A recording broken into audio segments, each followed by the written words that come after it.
Hey guys, welcome to another episode. তো আজকে এসেছি মালদা নদীতে। আর মালদা নদীতে যাওয়ার আগে এখানে একটা জঙ্গল দেখা পেলাম। সেই জঙ্গলটা হলো এই জঙ্গলটা। এই জঙ্গলটা তোমরা একবার চেক করো ভাই। এই জঙ্গলটাতে আমরা মানে যতক্ষণ আসছিলাম ততক্ষণ এই জঙ্গলটা আমি দেখছিলাম।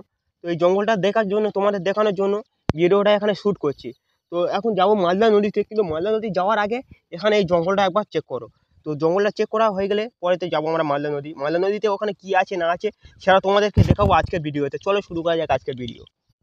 গাইস, আমার সামনে একবার কি আছে তোমরা চেক করো। এটাই হলো সেই মালদা নদী। এখান থেকে মানে আমরা দেখছি দূর দূরান্ত থেকে কিছু দেখা যাচ্ছে না। তোমাদের একবার জুম করে দেখাচ্ছি ক্যামেরাতে যদি ধরা পড়ে। তো এখান থেকে আমরা যতটা দেখছি, যে যত দূরে দেখছি যে কিছু দেখা যাচ্ছে না। কেন এতটাই অনেকটাই বড়। যেমন এরকম অনেক বড় বড় সমুদ্র আছে যেটা অনেকটাই বড়। আর এখানে কিছু নৌকা রাখা আছে, দেখতে পারো। এখানে নৌকা, এখানে নৌকা, এখানেও নৌকা। চারিদিকে নৌকা, জঙ্গল, সমস্ত কিছু। তো আরও আমরা সামনে গিয়ে দেখবো কি আছে না আছে। তো এখানেও কিছু লোক আছে। তো এনাদের তো এখানে তো রেগুলার। তো মানে এই সমুদ্রটা তোমরা যদি কিনারা জানো, ওই ওই জানি না ওই সাইডে কি আছে। ওই সাইডে মানে এটা হলো মাতলা নদী। মাতলা নদীর ওই সাইডে, অপোজিট সাইডে কি আছে তোমরা কমেন্ট করে জানাবে। তো চলো আরও সামনে যাওয়া যাক আজকের ভিডিওতে। গাইস গাইস, তোমরা একবার চেক করো মাতলা নদীটা। মানে আমরা এখন যাচ্ছি তো অনেক দূরে। তো কতটা আগে এখানে শেষ হয় আমরা দেখবো। তো লম্বা এখন আমরা চলে যেতে থাকবো। তোমরা একবার চারিদিকে ভিউ চেক করতে পারো। একবার আমরা দূর থেকে ভিউটা তোমাদের চেক করাচ্ছি। চলো ঠিক আছে, একটা সিনেমেটিক ক্যাপচার করি। সবথেকে প্রথমে একটা সিনেমেটিক ক্যাপচার হয়ে যাক। গাইস, তোমাদের মাতলা নদী কেমন লাগছে একবার কমেন্ট করে বলবে, জানাবে। যদি ভালো লেগে থাকে তাহলে বলবে। তোমরা আগের ভিডিওতে দেখেছিলে যে মালদা নদীটা কেমন ছিল। আর সুন্দরবন এলাকাটা আমরা মানে সুন্দরবনের ভিতরে আমরা গিয়েছিলাম। সুন্দরবনে কেমন ছিল তোমরা নিশ্চয়ই দেখেছিলে। তো আবারও এটা হলো মালদা নদী। আমি এখানে অনেক দিন ধরে আছি, তো ভাবলাম মালদা নদীতে একবার চেক করে আসি। তোমাদের তো অনেক ভালো লাগে মালদা নদী। মালদা নদী ওই সাইডে কী আছে আমরা জানি না। তো মালদা নদীর কিনারা কত দূরে আমরা সেটা তো বুঝতে পারছি না। চলো যাওয়া যাক মালদা নদীর কিনারা কোথায়, বা ওই অপোজিট সাইডে কিছু আছে কি না এখানকার গ্রামবাসীদের মানে কোনো কারোর কাছ থেকে জিজ্ঞাসা করে নেবো। চলো গাইস, এতক্ষণ পরে এখানে নদীতে যাওয়ার জন্য একটা রাস্তা খুঁজে পেয়েছি। তো আমরা এখান থেকে দেখছি শুকনো আছে।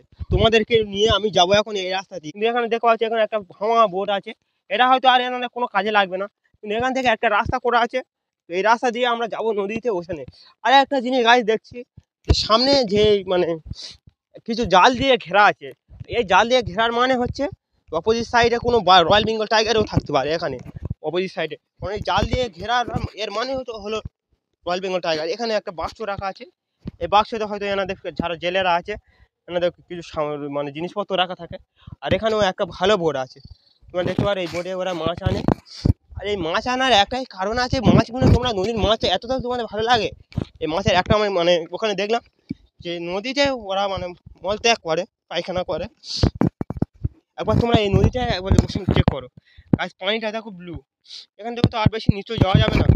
তাও তোমাদের আমি দেখাচ্ছি,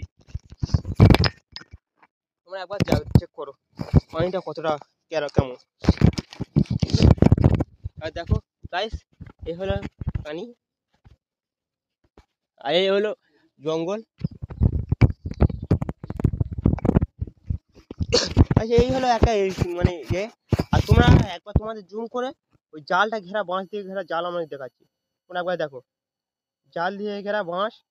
কারণ দেখো এখান থেকে দেখা যাচ্ছে জাল ঘেরা, ক্যামেরাটা হয়তো দেখা যাচ্ছে না। এই জালটা ঘেরা শুধু মানে হলো অপোজিট সাইডে কোনো বাঘ আছে, যাতে বাঘ এখানে না এসে এখানে গ্রামবাসীদের কোনো ক্ষতি না করতে পারে, তার জন্য এই মানে ইয়েগুলো দেওয়া আছে গাইস। তো এই মাতলা নদী, এটা হলো মাতলা নদীর অপোজিট সাইডে যে নদীটা বয়ে গিয়েছিল, সেই নদীটা তোমাদের বলেছিলাম প্রথম নদীর থেকে। আর এখানেও একটা কথা বলার আছে, এখানেও দেখো সেই একই ধরনের গাছ এখানেও ভর্তি। দেখো আর এই গাছ, এই গাছ। আর একটা জিনিস গাছ, এটা বলা হয়তো ঠিক নয়, এখানে যে মানুষগুলো আছে সেই মানুষগুলোকে হয়তো একটু বুঝতে হবে যে এই যে মাছগুলো আছে সেই মাছগুলোতে মানে মানুষ খায়। এর জন্য নদীতে যাতে না ওরা মানে পায়খানা করে, ওই চালায় যাতে আলাদা করে বানায়, কিন্তু এরা না শুনবে না। আর একটা জিনিস দেখলাম যে ওদের গাছ কেটে নিয়ে যায়। গাছ কাটা তো এদের তো নিষিদ্ধ করা আছে, কিন্তু এরা এখানে আছে হয়তো রাতের আঁধারে কোনো সময় এরা এখান থেকে গাছ কেটে নিয়ে যায়। এর জন্য হয়তো গাছগুলো এত ছোট ছোট আছে এখানে, মানে এখন হয়তো জোয়ার পড়ে ভাটা পড়ে আছে, এর জন্য পানিটা এত নিচুতে লেবে আছে। তোমরা একবার চেক করো, এখানে কিছু শুকনো মাছ পড়ে আছে, ওই জন্য মানে এরা এরা হয়তো পছন্দ না, একটু আনতে আনতে হয়তো মরে যায়, তার জন্য আনে না। আর এখানে আর একটা জিনিস আছে, সেটা এনারা রেঁধে এখানে খায়। তোমরা দেখো এখানে একটা মাটির চুলা করা আছে, মাটির চুলাটা একবার দেখো, এই হলো মাটির চুলা, এনারা এখানে রেঁধে খায়। আর এটা হলো নাগর, মানে যেটা দিয়ে ঘোরায়, ওরা নদীর মানে দিক পরিবর্তন করে। আর দিক পরিবর্তন করার জন্য এই নিচে যে একটা কিছু লাগানো আছে, এটা দিয়ে দিক পরিবর্তন হয়ে যায়। তোমরা একবার দেখো, এখানে আবার একটা সোলার প্যানেলও লাগানো আছে, যাতে এরা মোবাইল চার্জ করতে পারে। আর কোনো যদি ইলেকট্রিক জিনিস ইউজ করার জন্য এখানে সোলার প্যানেল লাগানো আছে। আর এখানেও আবার কিছু জালও রাখা আছে, তোমরা একবার দেখো। তো এদের গ্রাম, তো আমরা ঘুরে দেখলাম গ্রামের মানুষ অনেক ভালো, অনেক জায়গায় দেখলাম যে হয়তো অন্য রকম হবে, কিন্তু না, এই গ্রামের মানুষের মন সত্যি থেকে দিল সাফ আছে। কিন্তু না, অবুঝ আছে এরা। এখানে দেখো, ওরা হয়তো মাটি কেটে এখানে ওনাদের নিজেদের যাওয়ার জন্য রাস্তা করে রেখেছে। তোমরা একবার চেক করো, এ হলো নিচু, আর এর থেকে নিচে হলো এই একটা পাড়। এই পাড় দিয়ে আমরা এসেছিলাম, কিন্তু অপোজিট সাইডে আমরা গিয়েছিলাম, যেখানে ছিল একটা জেটি ঘাটা, কিন্তু জেটিটা ভাঙা ছিল, তো এই জন্য হলো না ওখানে যাওয়া। আর এখানে যেটা আছে এখন, মানে এখানেও ইলেকট্রিক খুব মানে কম সংখ্যায় থাকে। দেখো 220 লাইন, কারেন্টের মাত্র দুটোই তার। তো এই তারে এরা মানে জীবনযাপন করে।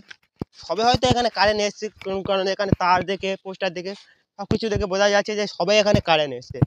তো গাইস, আমরা আবার চলে যাচ্ছি নতুন একটা লোকেশনে। চলো তোমরা সাথে থাকো, ভিডিও ভালো লাগলে চ্যানেলটা সাবস্ক্রাইব করে দিয়ে ভিডিওটা লাইক করে দেবে।